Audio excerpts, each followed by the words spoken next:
So I push the microphone. Okay, so that was the trial. So this is a great privilege to.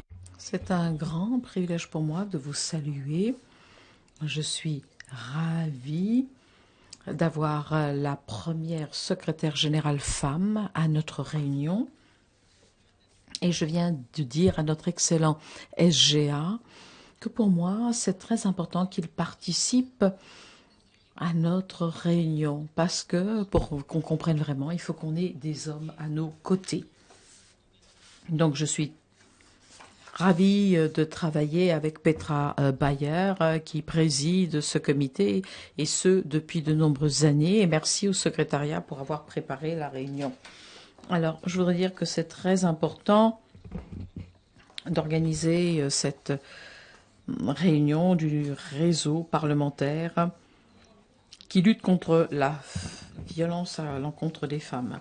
Bien sûr, aujourd'hui, il faut veiller à la sécurité compte tenu de la situation, mais cela fait déjà 18 mois et je peux dire aussi que nous remercions tout spécialement tous ceux dans cette maison qui ont fait un excellent travail pour rester constamment connectés. Je crois que dans ce cas-là, on travaille plus que d'habitude parce qu'il a fallu s'habituer à toutes ces nouvelles techniques.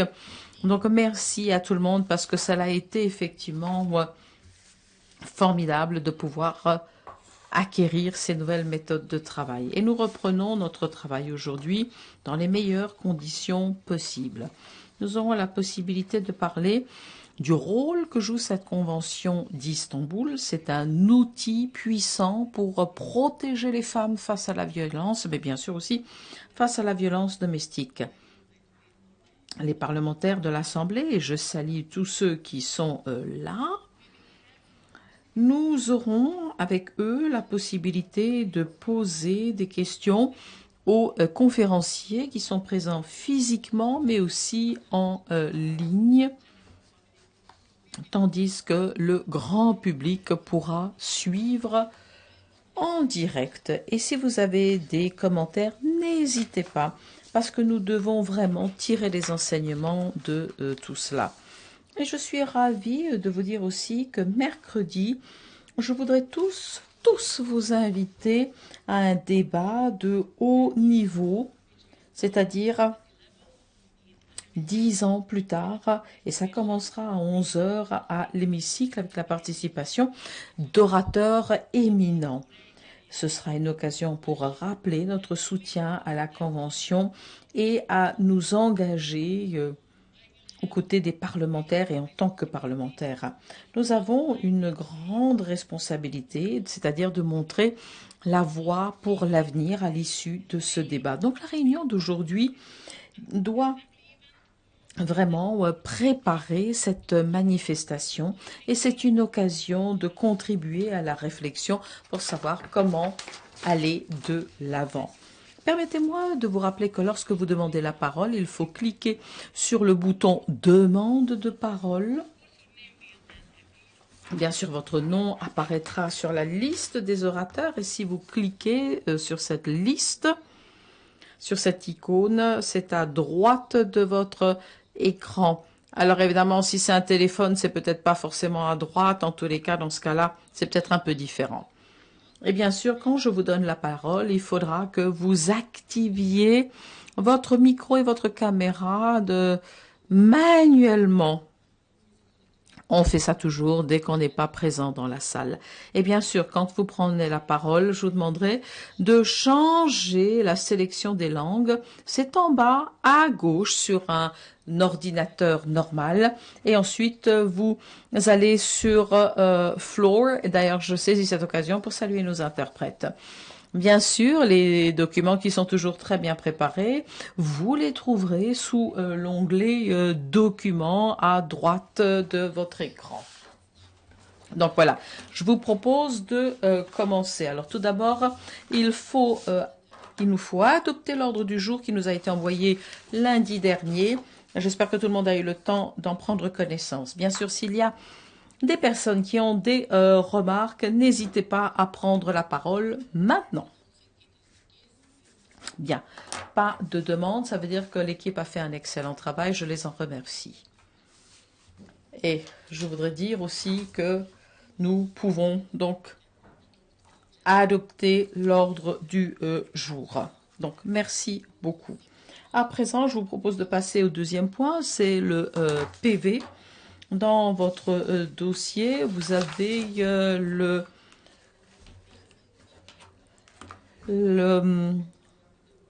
procès-verbal de la réunion qui s'est tenue effectivement au sein de la sous-commission sur l'égalité des genres. C'était une vidéoconférence organisée le 15 mars dans le cadre effectivement de la commission sur le statut des femmes. Évidemment, c'était en visioconférence. Est-ce que quelqu'un a des remarques sur le PV, le procès-verbal? Si tel n'est pas le cas, bien. Alors, je vous propose de passer au point suivant de la Convention d'Istanbul qui, pour moi, est un outil de très grande importance, d'une importance capitale pour lutter contre la violence. Nous sommes donc sur le point 3. Il s'agit donc d'une audition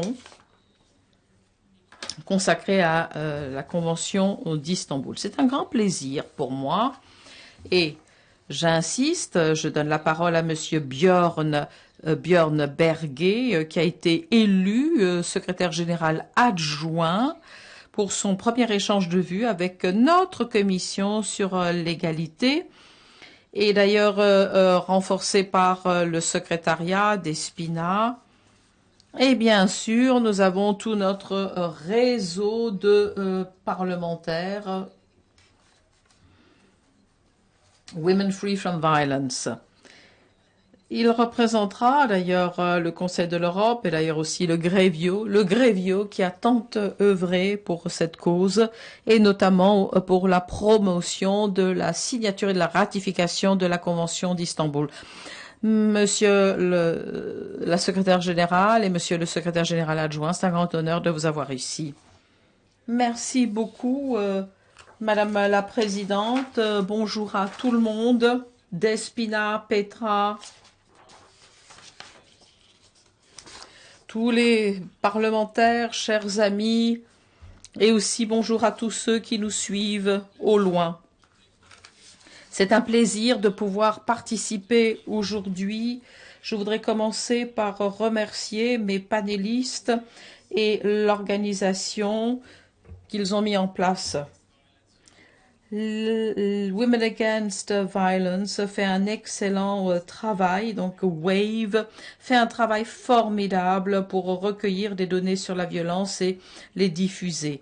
Et font également d'ailleurs un excellent travail d'aide et de défense à ceux qui sont en détresse. Je tiens à saluer aussi la plateforme portugaise. Elle est excellente dans le domaine de la formation, du lobbying et de la sensibilisation et qui est essentielle pour mobiliser les ONG et toutes les femmes dont elles défendent les droits. D'ailleurs, Human Rights Watch a toujours été un défenseur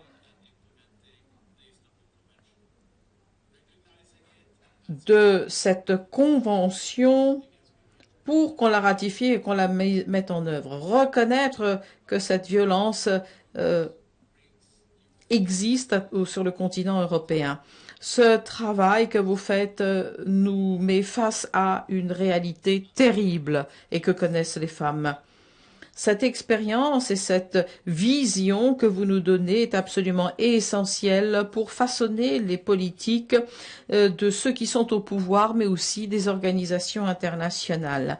Je sais que les membres du réseau parlementaire WAVE peuvent en témoigner. On vous doit d'ailleurs énormément.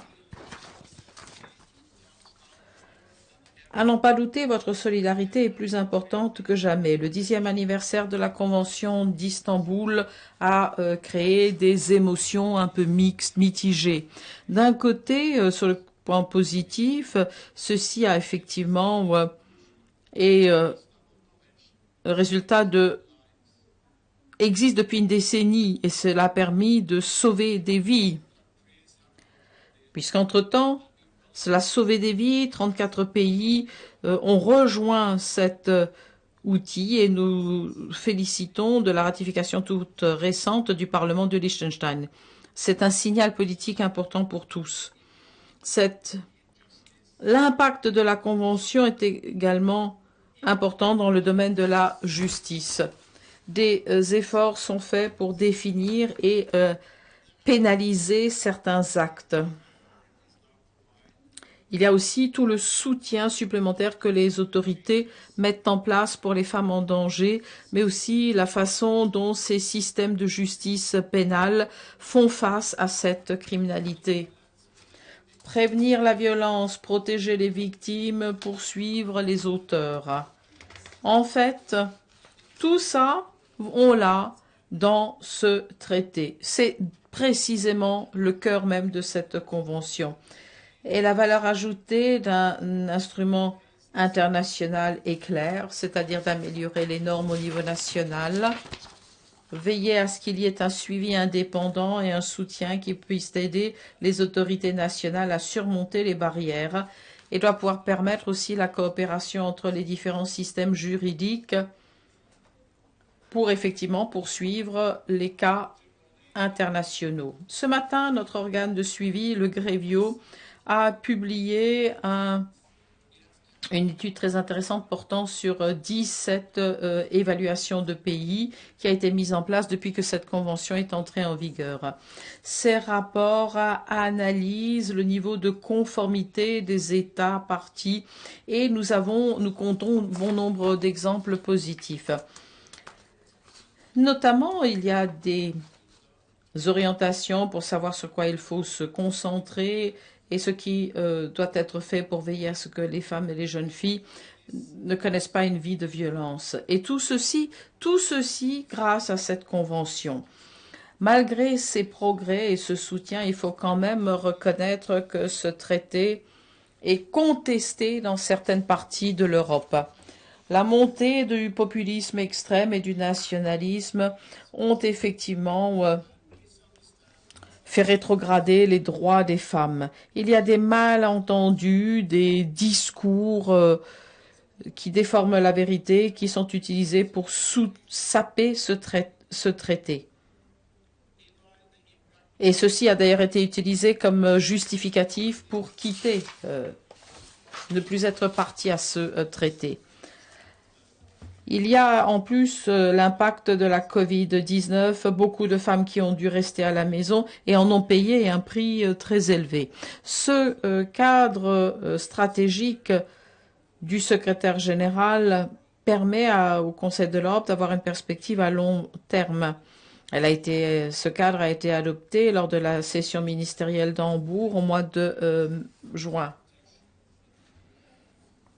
Parmi ces priorités figure la protection des femmes pour les 4 années à venir et la Convention d'Istanbul est justement essentielle à ce propos. Nous devons donc veiller à ce qu'il y ait plus de ratification et une application pleine et entière du traité dans les pays qui ont rejoint, qui ont adhéré. Nous devons redoubler d'efforts. C'est absolument important. Et je suis sûre que notre organe de suivi, le Grevio, continuera à soutenir les autorités nationales. Mais pour réussir, nous devons travailler ensemble. Nous devons joindre nos forces, les institutions, les gouvernements et bien sûr les individus. L'article 12 de la Convention d'Istanbul précise que les parties devraient prendre des mesures pour encourager tous les membres de la société, en particulier les hommes et les garçons, pour pouvoir contribuer activement à la prévention de toutes les formes de violence telles que couvertes par le champ d'application de cette convention. C'est très important et personnellement, j'y suis très attachée. Mais je remercie l'Assemblée parlementaire, mais aussi vous en tant que parlementaire, d'avoir fait la promotion de cette convention et pour nous avoir aidé à faire comprendre l'importance de ce traité. Et je reviens à mon début et dire aux panélistes que nous avons besoin d'eux. On a besoin de votre travail. Cela permet de mettre à jour, mettre en relief les faits et aide ceux qui s'ouvrent et cela doit pouvoir permettre de créer les conditions où le changement devient possible. Donc, ne vous éloignez pas et travaillons tous ensemble. Merci. Merci de votre attention.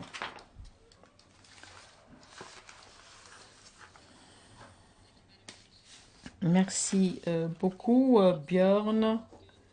Je pense que vous nous appeliez par nos prénoms.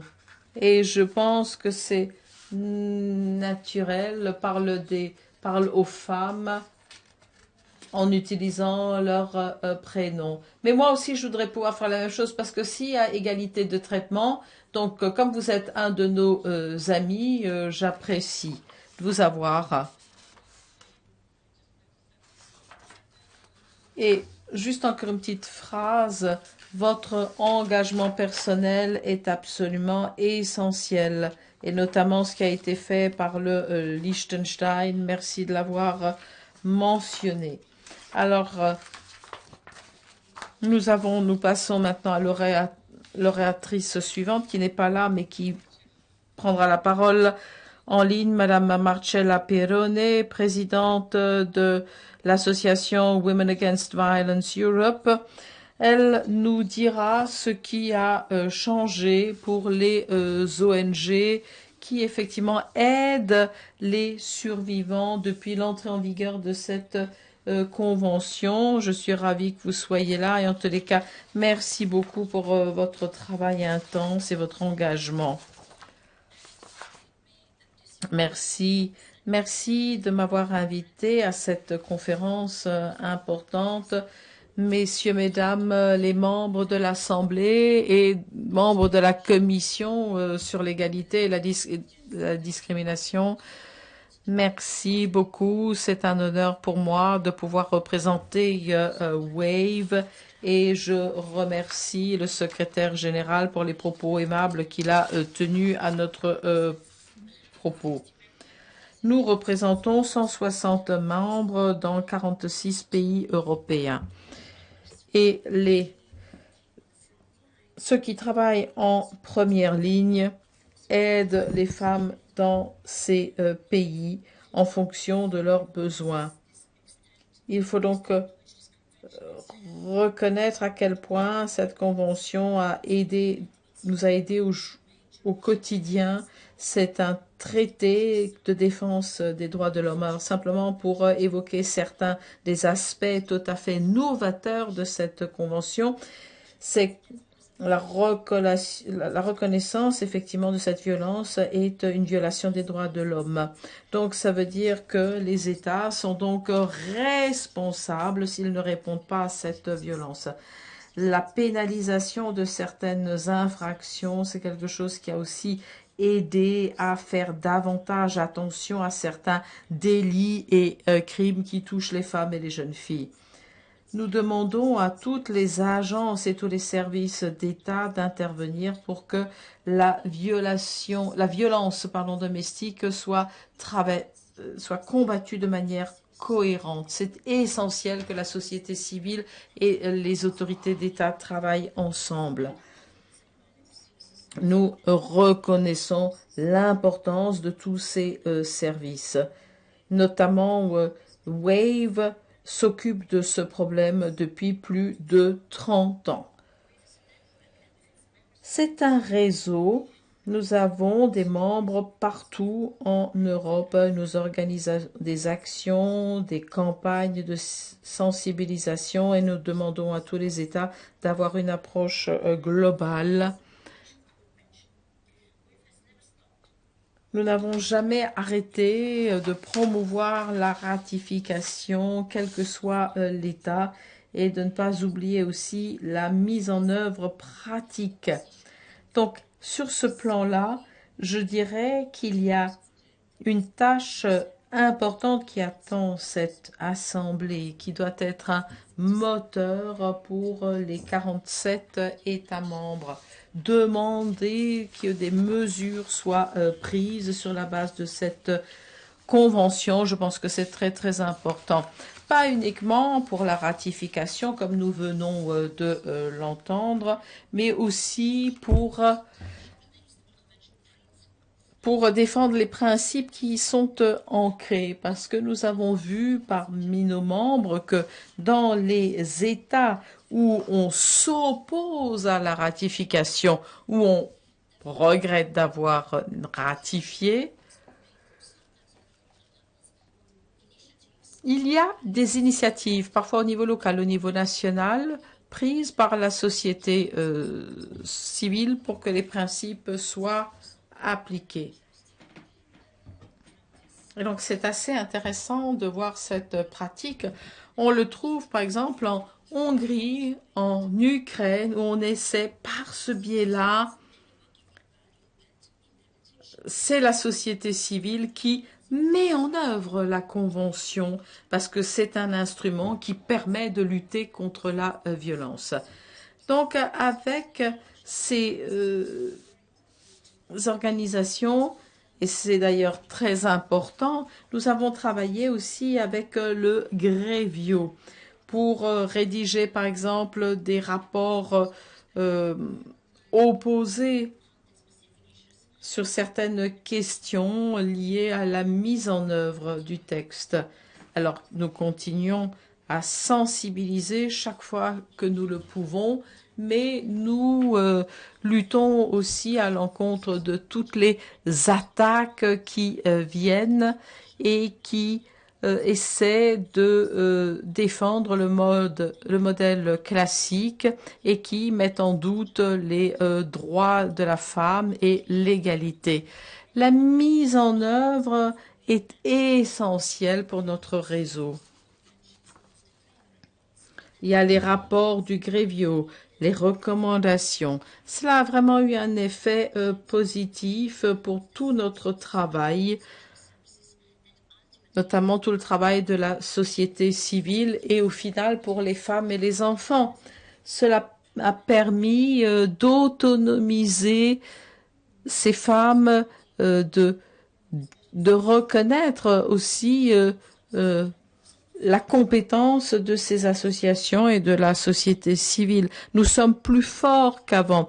Nous pouvons donc représenter les intérêts des femmes en invoquant les principes de cet instrument. Ça, c'est un point fort. Et on peut aussi améliorer la crédibilité des femmes pour éviter une victimisation et meilleure prise en charge, appréciation du risque et aussi meilleure solution et le fait aussi qu'on apprend à les prendre au sérieux. Alors, quand on parle de cette convention, qu'elle est appliquée, quand on fait ça, ça nous permet de comprendre de quoi il retourne et ça permet d'avoir une compréhension du phénomène à la fois par les instances publiques mais aussi par la société civile. Et ça, on le doit à cette convention. La plupart des pays qui l'ont ratifiée, vous trouverez cela où vous verrez que c'est parfois facile de faire des lois ou d'appliquer formellement ces normes, parce que ça ne coûte rien de l'appliquer formellement. Nous, ce qu'on veut, c'est une application dans les faits. Et ça demande bien plus de fonds, d'énergie, d'efforts. Et donc, ceci, on l'a également trouvé dans l'étude qui a été évoquée, faite par le Grevio. Donc, en tant que réseau, on a pu montrer que trop de pays ont encore trop de principes de cette convention qui ne sont pas mis en œuvre. Il y a une absence totale des fonds pour toutes les mesures qui sont invoquées. Il faut plus de fonds, sans quoi on n'y arrivera pas. La recherche montre très bien que quand on fait effectivement des recherches, des investissements, il y a immédiatement une baisse de la violence. Et bien sûr, il y a eu cette crise du Covid qui a montré donc l'absence de services appropriés dans beaucoup de pays. Une réalité qui a déjà été documentée en 2019 par le biais de contre-rapports, parce qu'on s'est rendu compte effectivement que le nombre de places était tombé en dessous de la norme européenne qui est une place pour 10 000 personnes. Il nous manque 62%, ce qui est beaucoup trop. Alors je vais conclure en rappelant certaines autres questions et expériences faites par ceux qui sont en première ligne. Alors, tout d'abord, la sensibilisation au principe, c'est quelque chose qui doit être renforcé au niveau de l'éducation. Il doit y avoir des campagnes de prévention. Nous avons également, à titre de prévention, demandé à ce qu'il y ait davantage de formation des personnels. On s'en est rendu compte depuis des années. Cela veut dire organiser des formations pluridisciplinaires, parce que c'est là un vrai travail de prévention. Ça permet de lutter contre les stéréotypes et ça permet de comprendre où sont les problèmes et ça empêche aussi cette victimisation. Quand on parle de prévention, c'est vraiment de ça qu'il est question et qui n'est pas suffisamment financé et considéré. Et nous craignons que cette prévention se concentre uniquement sur les programmes destinés aux auteurs. Évidemment, c'est bien, mais ça ne va pas aussi loin que cette éducation qui est donc essentielle. Et bien sûr, il faut financer ces services qui font effectivement ce travail de prévention. Non seulement ils aident les femmes en pleine crise, mais aussi ça permet de faire de la prévention. Et pour terminer, autre tâche qui est très importante,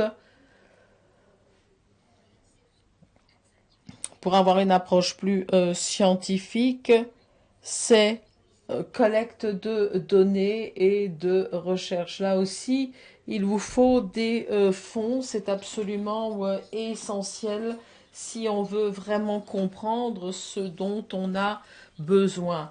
Et cela permet effectivement de garantir un droit à une vie sans violence et un accès à la justice. Voilà. Bon, évidemment, il ne s'agit pas d'éclipser toute l'évolution positive qu'on a connue depuis l'entrée en vigueur de cette convention, mais nous voulons absolument rappeler aussi ce qui doit encore être fait pour les femmes qui demandent notre aide. Elles méritent notre attention, notre engagement pour que ce soit effectivement bien connu, pour que son application soit meilleure et pour qu'il y ait plus de liberté, plus de droit de vivre sans violence. Voilà, je vous remercie ainsi que les collègues. Je les remercie pour nos efforts communs et pour ces échanges précieux et l'engagement de la Commission et son soutien. Merci. Grazie mille, cara. Merci beaucoup. Vous avez mentionné tellement de choses, même rapidement, qu'il est difficile de résumer. Mais vous avez parlé de la régression, de la manière dont on peut être plus prudente face à la criminalité. Vous avez parlé des budgets qui font défaut. Eh bien, je rappelle ça à nos collègues. Ça, c'est quelque chose d'utile lorsque vous dites que la recherche prouve que c'est utile. 62% de lits manquants, c'est tout de même horrifiant. Je donne la parole à l'intervenant suivant, Madame Margolis, de Human Rights Watch. Hilary, votre organisation est engagée sur la mise en œuvre de la convention. Dites-nous en quoi cette convention est un outil utile, efficace du point de vue de la protection des droits humains et quelles sont vos priorités. Vous avez 5 minutes.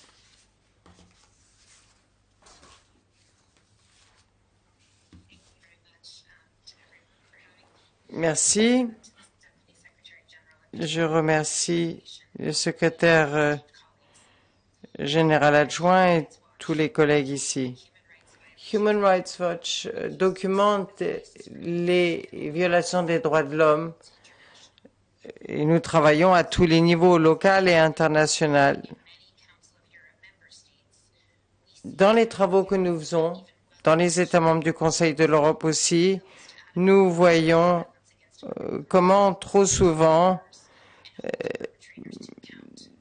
l'on ne protège pas assez les victimes, ni rend responsables les auteurs. Des problèmes de financement posent problème de protection dans des régions entières.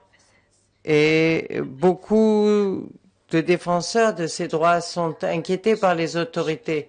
En Turquie, on voit que nos défenseurs sont menacés, persécutés parce que la police et les tribunaux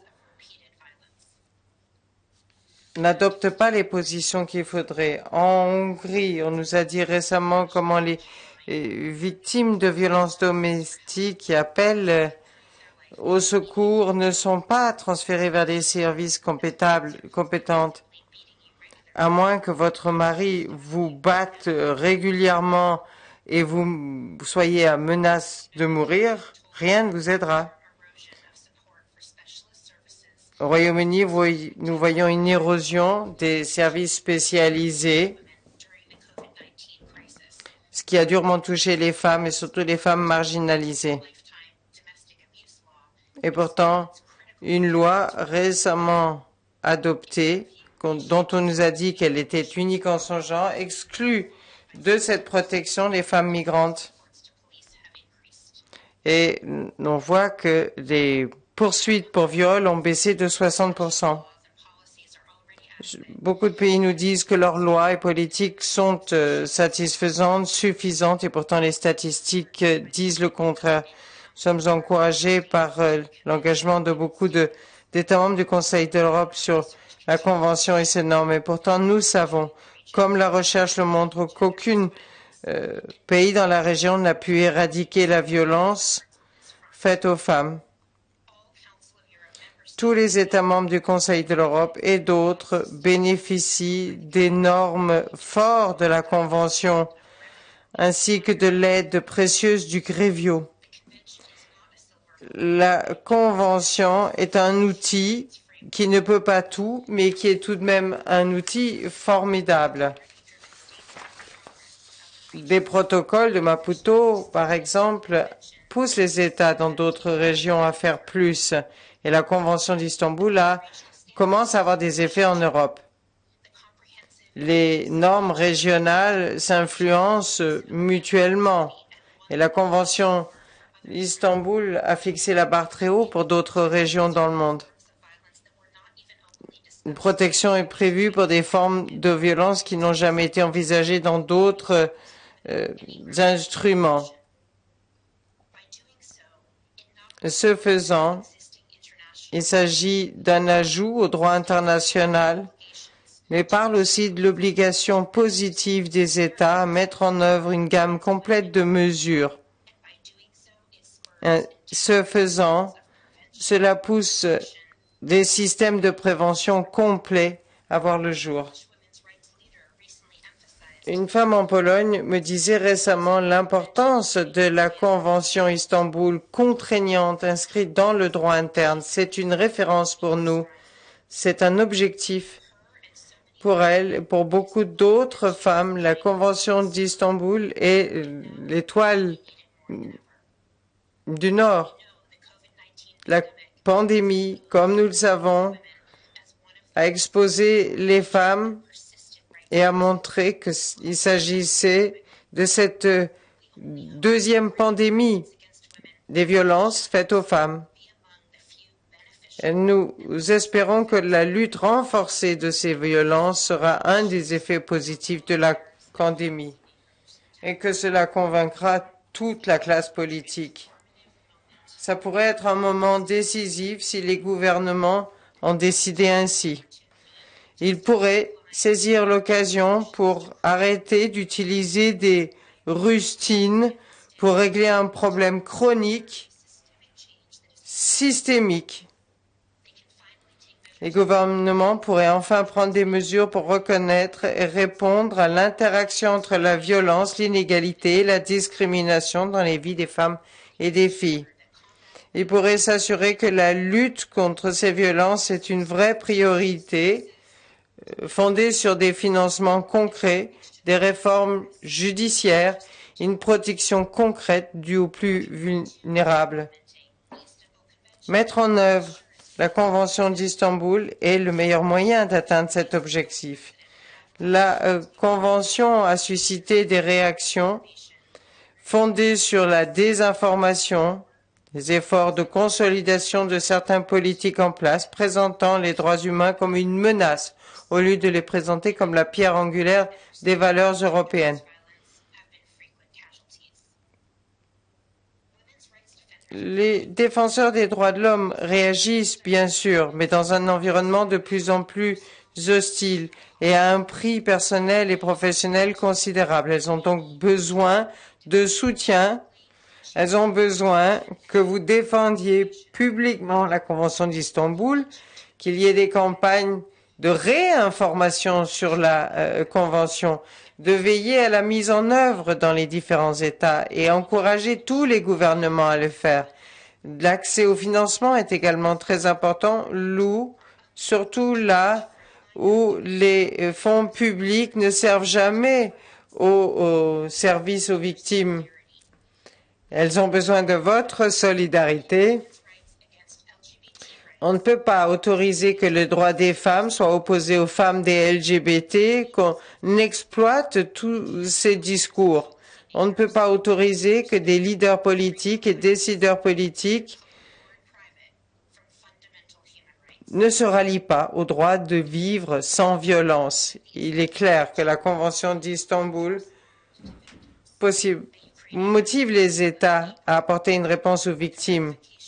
Comme nous l'avons entendu, la ratification de la Convention d'Istanbul, disait un militant ukrainien, serait un moment fort pour mon travail parce que beaucoup de femmes reçoivent de l'aide de notre organisation, vivent dans des foyers administrés par notre organisation, sont représentées par nos organisations devant les tribunaux, auraient la chance d'avoir une vie meilleure. Ça peut être un moment déterminant. Poussez donc à votre gouvernement de se rallier à cette cause.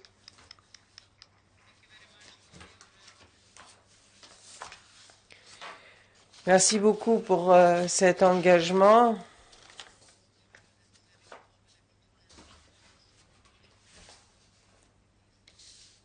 Nous sommes nombreux à reconnaître l'importance de la Convention en tant qu'outil. Je vois que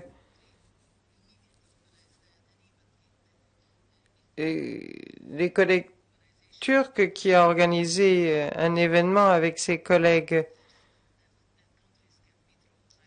pour parler du retrait de la Turquie. Vous avez parlé de la Pologne et mon pays, la Hongrie, où notre ministre de la Justice, une femme, me disait que la Hongrie a déjà tout fait tout, n'a pas besoin de ratifier la Convention, ce qui est loin d'être le cas. Bien, je vais donner la parole à une grande féministe du Portugal, Madame Ana Sofia Fernandes, présidente de la plateforme portugaise des droits de la femme, très active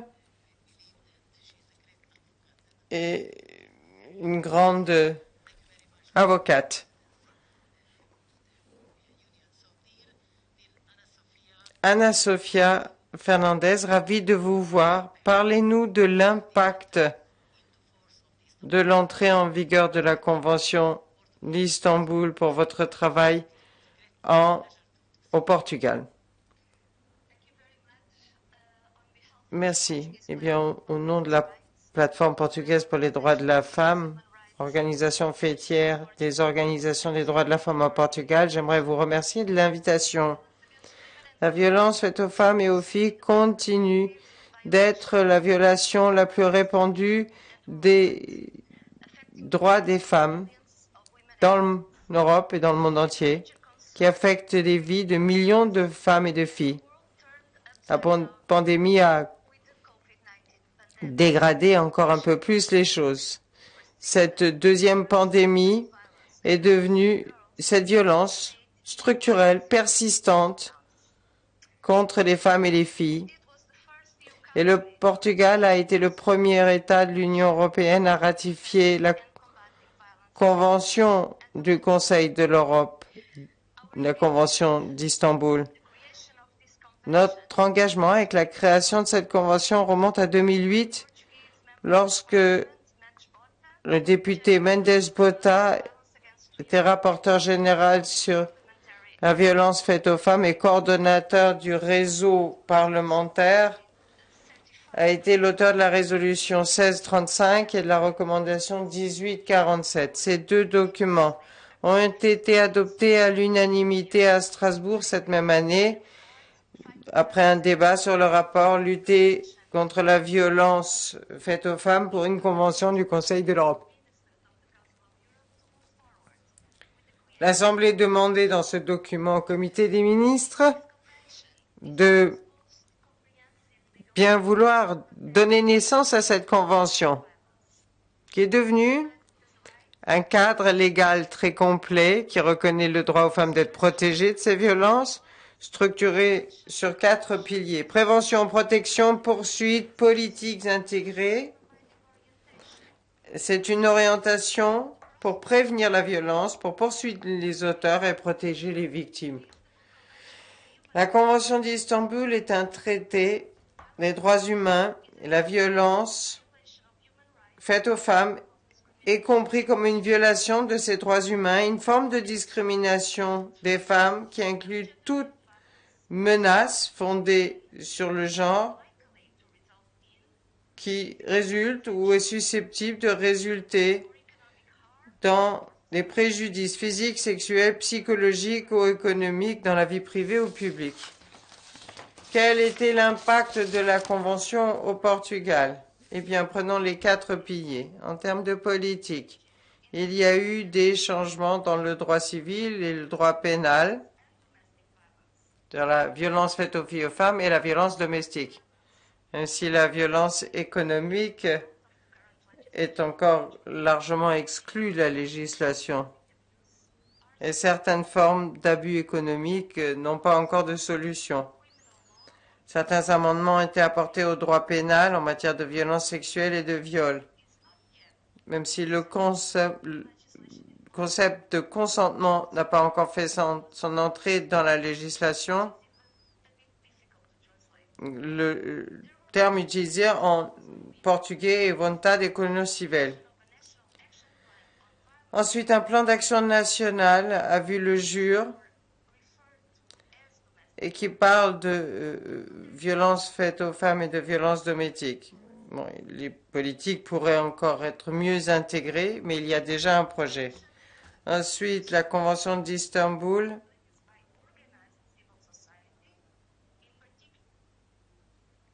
permet, et malheureusement, l'intervention est coupée par moments. Le premier rapport sur le Portugal du Grevio a formulé des recommandations que l'État portugais essaye de mettre en œuvre. En termes de progression, nous voyons plus de financement pour les foyers, même si il faudrait qu'il y ait des services, des possibilités structurelles avec une ligne budgétaire claire. Nous avons vu la création de services spécialisés pour les survivants de violences sexuelles. Après, il y a des problèmes avec la traduction de l'article 25 de la Convention d'Istanbul, ce qui a eu un impact direct.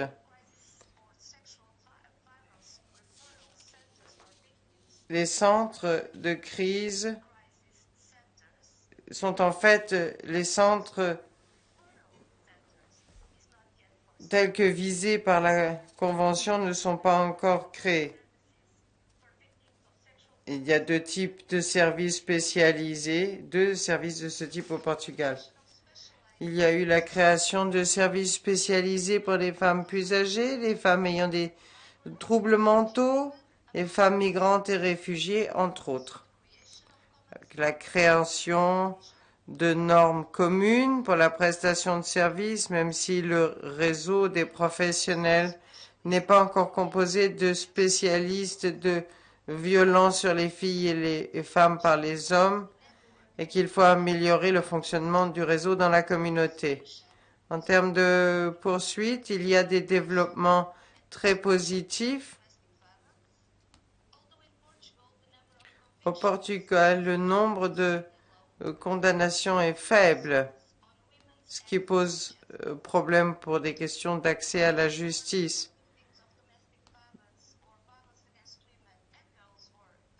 Des mesures de protection ont été améliorées. En termes de prévention, la sensibilisation aux violences domestiques et aux violences faites aux femmes a beaucoup augmenté. Nous avons vu la création aussi de programmes dans les écoles sur l'égalité, les violences faites aux femmes et aux filles, même si ça ne démantèle pas toujours les stéréotypes.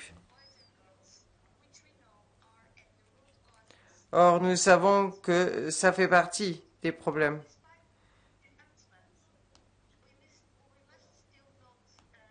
Donc, certains faits doivent être relevés au Portugal. Malheureusement, la connexion est vraiment très très mauvaise. Il y a toujours des décès violents. En 2020, 27 609 plaintes ont été déposées pour des cas de violence domestique. 1716 femmes et 1317 enfants ont été accueillis en foyer. D'après un rapport récent du parquet, les 6 dernières années, 316 femmes ont été assassinées au Portugal, dont 111 dans le contexte d'une relation conjugale.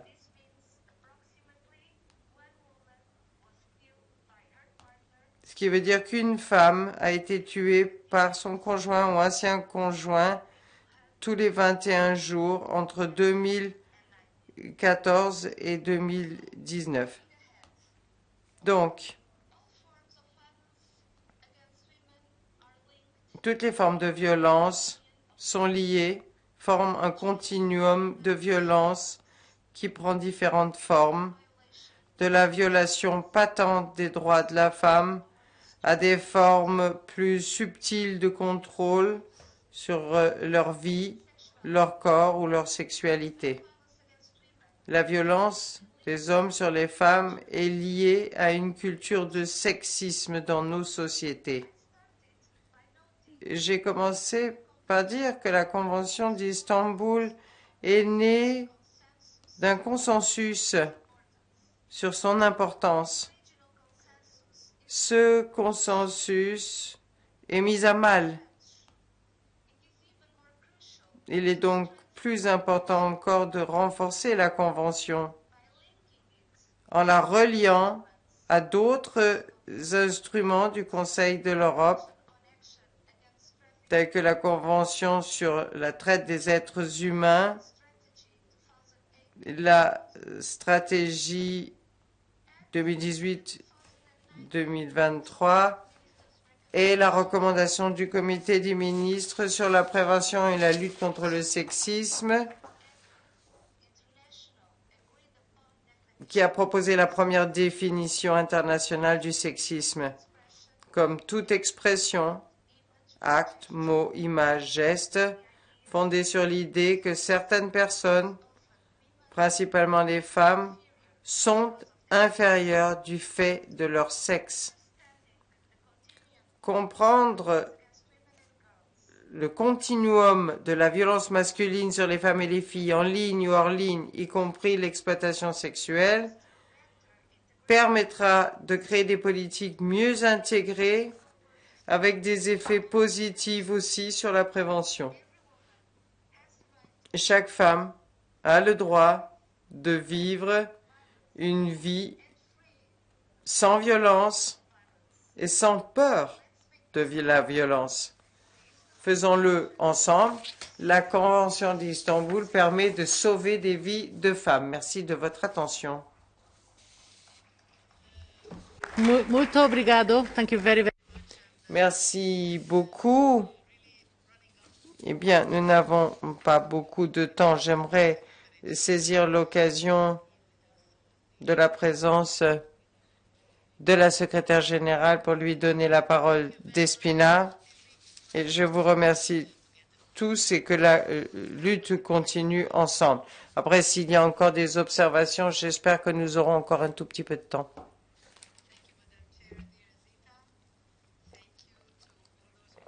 Thanks to Bjorn for being here, Petra, our good chairperson of the committee.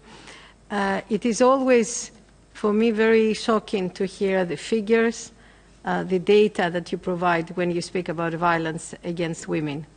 Now, when hearing you all, I have to say I have always this frustration, sometimes the feeling that we speak among ourselves where we all agree on what we say about the importance of the Istanbul Convention, the importance of preventing and combating violence against women. So the real challenge for me is to what extent we can get out, we can reach out to those who do not agree, to those who do not understand the value of an international legal instrument.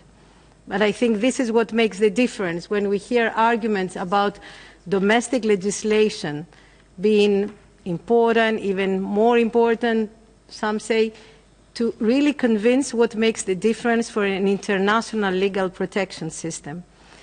Now, as you mentioned, Et comme vous l'avez mentionné, l'Assemblée est là depuis le premier jour pour promouvoir la Convention.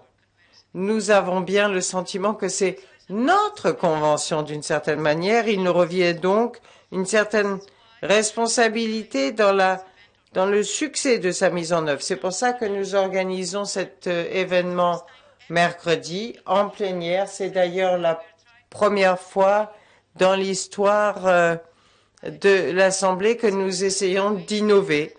C'est vrai que c'est inédit. J'espère que ce sera un succès. Nous marquerons l'anniversaire des 10 ans de la Convention en réunissant les acteurs institutionnels, mais aussi les victimes. Et nous essayons de faire évoluer le dialogue entre les différentes parties prenantes. Je conclus en attirant votre attention sur cet événement de mercredi, 11 heures, heure de Strasbourg. Et la secrétaire générale dépositaire de l'instrument sera présente, entourée de représentants de l'exécutif, le Premier ministre belge, un ministre pour l'égalité de France, l'un à distance, l'autre présent ici en salle. Il y aura le rapporteur spécial des Nations Unies pour les violences faites aux femmes pour nous donner cette dimension mondiale. Et puis, nous essaierons de créer une interaction entre les parlementaires, les invités, pour essayer de comprendre les résistances à cette convention, pour convaincre ceux qui ont un doute. Je vous invite tous à participer à ce débat. Et vous, Zita, auront aurait la tâche difficile de conclure le débat en tant que rapporteur général. Il vous revient une grande responsabilité. Je vois que Béatrice Fresco est là aussi. Elle était rapporteure avant vous. Je crois que vous aurez un rôle très important. Et un dernier mot, on a mentionné le sexisme. Comment c'est lié à la Convention d'Istanbul? Il y a un rapport que nous avons adopté il y a 2 ans sur le sexisme. Et pourtant, certaines recommandations n'ont pas été adoptées, y compris par l'Assemblée elle-même. Je le considère un défi personnel, ma responsabilité personnelle, qu'est-ce que nous mettions en œuvre nos propres textes. En tant que première secrétaire générale femme de l'Assemblée, c'est une grande priorité, ma priorité personnelle, de veiller à l'égalité tout particulièrement. Prévention, promotion et redevabilité de ceux qui sont coupables d'actes violents. Je vous souhaite à tous beaucoup de succès. Je le considérerai notre succès commun. Merci. Il y a 3 demandes de parole, mais pas de temps. Le président de la commission est dans la salle. Elle nous a donné 3 minutes parce qu'après, il y a la réunion de la commission égalité. Il n'y aura pas de réponse, mais je vous donne la parole. Monsieur Bob Van Pareren, l'homme de la salle. Merci. Je vous remercie de cette opportunité. Je suis des Pays-Bas et je travaille beaucoup avec le Conseil néerlandais sur ces questions. C'est tout de même désolant qu'en 2021, nous soyons encore obligés de discuter de cette question. Ce que j'aimerais suggérer, mais je serai bref, j'aurais pu parler beaucoup plus longuement du sujet, c'est qu'il y a un mouvement homme contre la violence faite aux femmes. Il y a tout un travail qui est fait par des femmes et qui se sentent encouragées par cette convention d'Istanbul. C'est bien, mais je crois que c'est aux hommes aussi d'agir. Il y a beaucoup d'hommes qui vous soutiennent et qui s'opposent clairement à ces violences. J'aimerais que nous puissions organiser quelque chose. Et vous pouvez compter sur ma contribution. Mais je suis sûr qu'il y aura beaucoup d'hommes qui soutiendraient une telle initiative. Merci beaucoup. Il y a un rapport en cours de préparation et vous aurez la possibilité de contribuer. Madame Estrella est présente. Elle est chargée. Well, I would like to, Alors, tout d'abord, je voudrais remercier les conférenciers et remercier tous ceux qui ont fait des interventions intéressantes et sources d'inspiration, et notamment à Madame Sofia Fernandes. Effectivement, le Portugal était le premier pays à ratifier la Convention d'Istanbul, parce que le rapporteur était un parlementaire portugais. Pour ce qui est de la violence domestique et à l'encontre des femmes, il y a à la fois de bonnes choses et de moins bonnes choses au Portugal. Alors, nous avons de bonnes lois et de bonnes politiques. Le gouvernement est engagé à lutter contre ce type de violence. Malheureusement, ce qui est moins bon, c'est que les pourcentages restent très élevés. Les femmes violences de victimes, leur chiffre est trop élevé. Et l'interprétation des lois par les juges ne répond pas à nos attentes. Et en effet, on semble dévaloriser ce crime.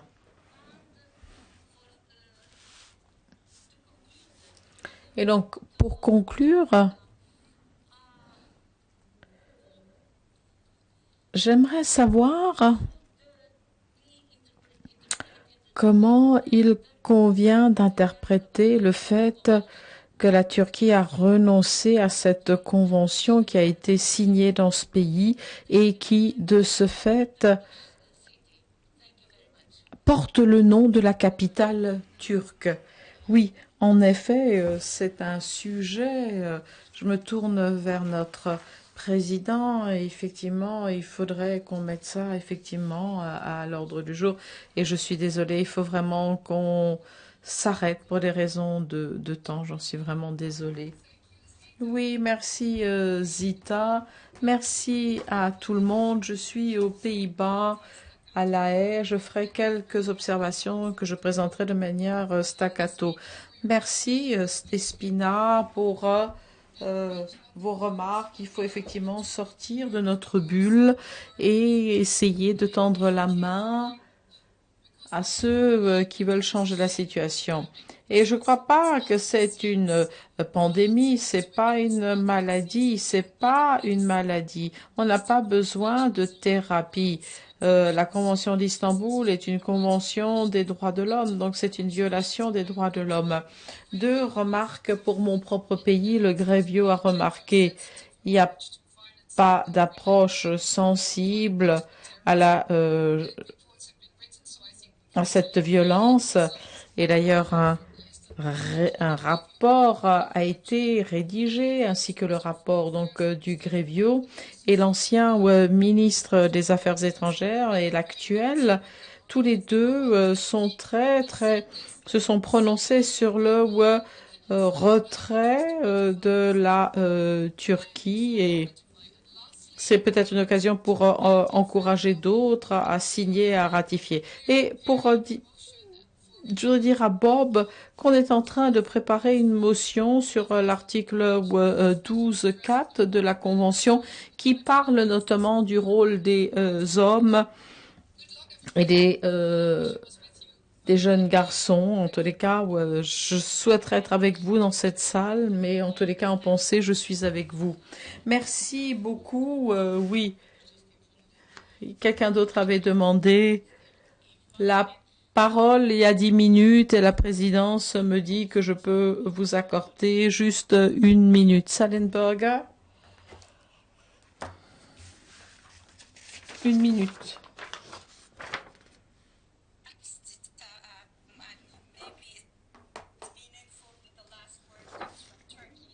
Je crois qu'il est important peut-être que ce soit la Turquie qui puisse clore ce débat. Je trouve que c'est un très bon débat, un très bon pas en avant qui prépare bien notre conférence de mercredi. Et ce que l'on constate avec notre secrétaire général, mais aussi le secrétaire général adjoint, c'est notre approche critique.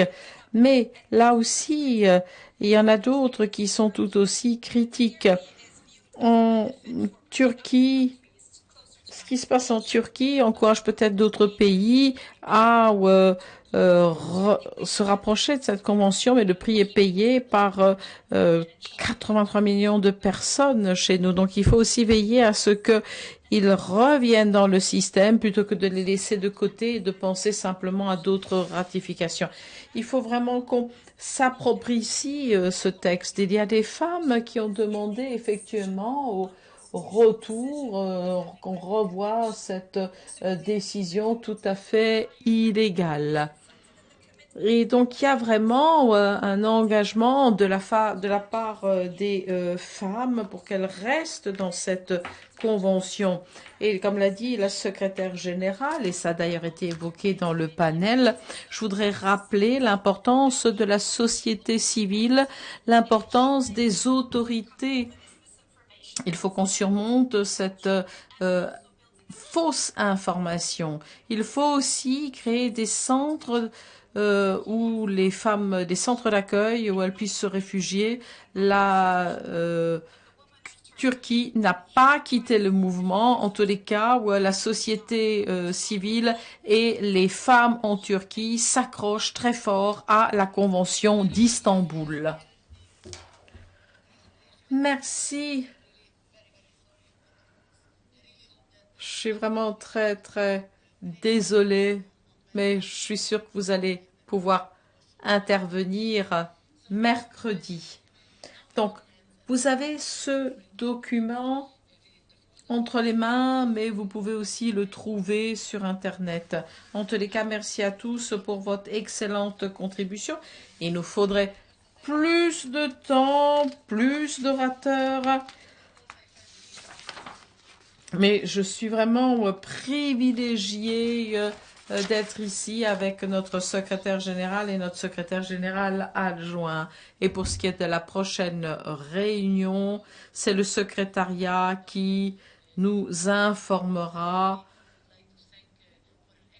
En tous les cas, je vous remercie tous pour cette excellente contribution et pour remercier tous ceux qui nous suivent en ligne. Je remercie aussi le secrétariat, les interprètes et l'équipe technique. Et je remercie aussi la patience de notre président. Merci.